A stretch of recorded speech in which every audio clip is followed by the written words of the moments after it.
Also, my name is Lorenzo Warrington. I'm an intern here at the Sustainable Development Institute here at the College of Nomination.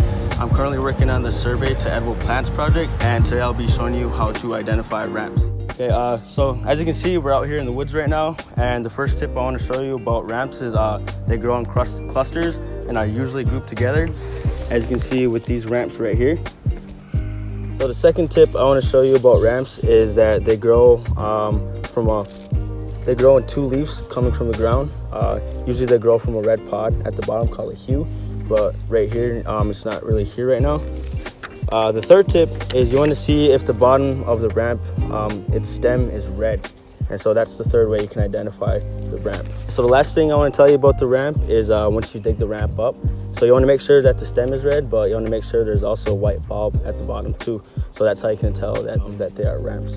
Final thing about ramps is when you dig them up, they smell like onion and garlic a little bit. So that's a really good identifying factor to see if they're ramps or not. With that, I provided you 4 tips on how to identify ramps. So first off, they grow in clusters. Second, they have 2 leaves. Third, the stem is red, and at the bottom of the stem, there's white bulbs. And fourth, they smell like onion and garlic.